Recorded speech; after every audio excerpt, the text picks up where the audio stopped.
Well, let's talk about this all with Lisa Nandy now, of course, Labour MP and Shadow Foreign Secretary. Good morning to you, Lisa.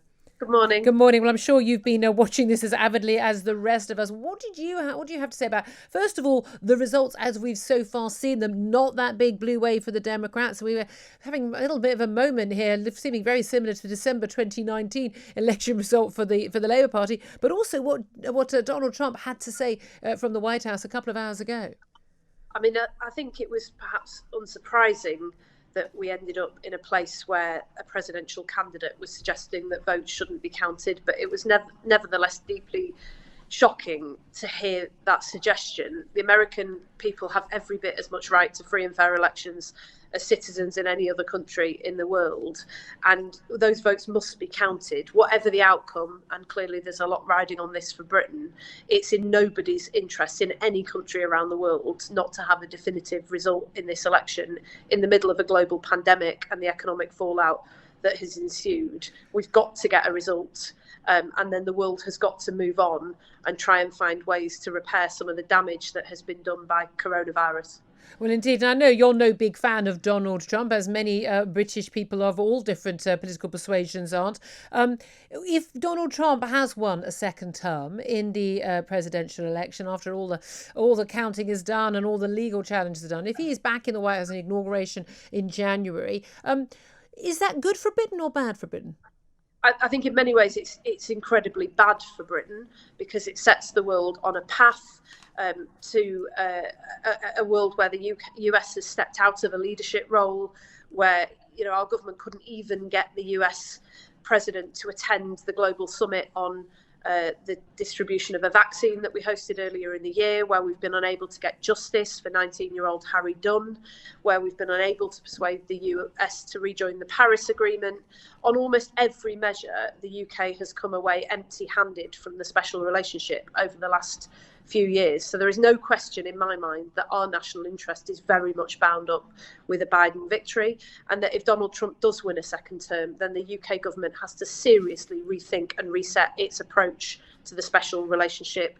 We need to stop trashing alliances elsewhere and start to build those partnerships. And we have to take a much more hard-headed and strategic approach to our relationship with the United States and start to fight for our interests, as Donald Trump has fought for American interests. There'll be lots of listeners to my show right now, a lot of Brexiteers, who will really be quite confused about the idea of a Labour MP representing a party which was asking for a second referendum on Brexit, saying, you shouldn't, undermine democracy, and it's very important that, votes are respected, when they feel that their votes weren't respected. And one of the reasons why your party lost last December and gave Boris a 80 majority was because you didn't respect a democracy. Do you just pick and choose in the Labour Party when you do think that votes should be counted and when they shouldn't?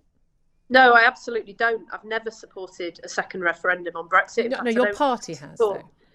But I've consistently voted against it and argued against it. And to your credit, Lisa, to your credit.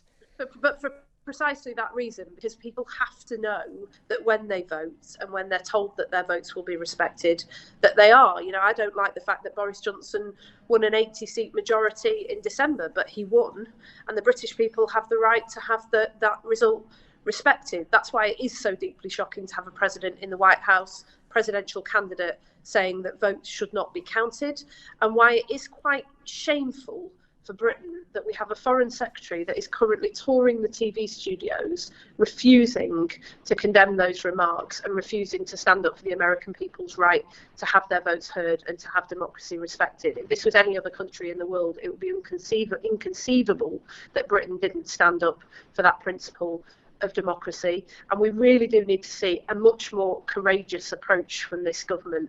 It's a mark of how far we've fallen that we can't even stand up on a day like this and say that democracy has to be respected. Is it the job of the British Foreign Secretary to tell off the American president, one of the candidates, about what he says? Is that his role? He's got a very different role from you. He's got a diplomatic role. He's effectively our chief diplomat. Is it worth, for the sake of a soundbite on the news, upsetting our closest, most important ally?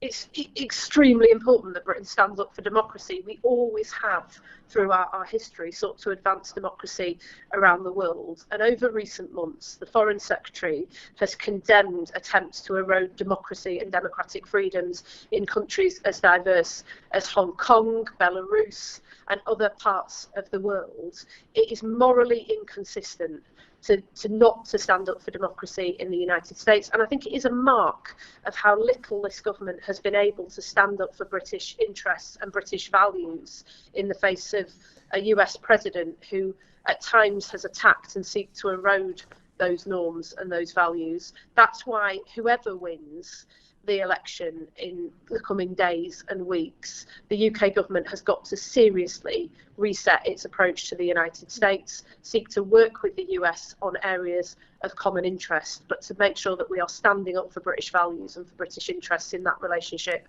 and that we start to see some results. Just finally, Lisa Nandy, do you think there are any lessons here, takeaway for the left in the UK? We have seen massive big poll boost, 8.9 point lead for Joe Biden. Whether he wins or not, we are certainly not in that sort of territory. After 4 years of Donald Trump, which many people, not just on the left but on the right in Britain, will have been horrified by, there be many on the left who will be surprised that there's not been a massive big swing to the Democrat candidate. And a lot of people feel that may be down to the obsession with the culture wars, the obsession with diversity, supporting Black Lives Matter, taking the knee, all of that stuff doesn't go down very well with middle American voters. I don't think it goes down very well with middle Britain voters as well. Do you think there's a lesson for the left, for the Labour Party in the UK, that actually a lot of this rhetoric looks great on Twitter, your party members love it, but actually most voters are turned off by it? It's worth remembering that there have only been 3 times in US presidential election history when a sitting president hasn't won a second term of office. So this would be an enormous upset, actually, if Donald Trump were not to be re-elected in the next few days. So it's worth situating it in that context. But I think undoubtedly it is right that there are lessons for the left, and actually there are lessons for all of us in British politics from this.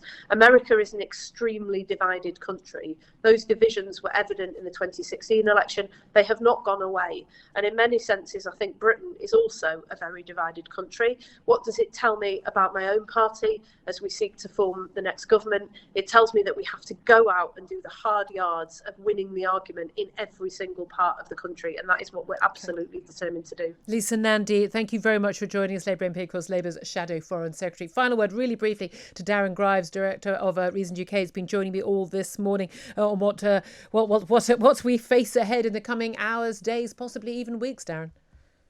It's going to be complete chaos for the next few days. Buckle up, guys. But listen, you're right about the Labour Party. An 11-point swing toward Trump in Florida among Cuban Americans, working class people who fled socialist hellholes, who don't like Democrats moving further to the left. The Labour Party did that under Jeremy Corbyn. Perhaps they'll finally get the message after this result that we've seen this morning. Indeed. Darren Grimes, thank you very much indeed for joining us.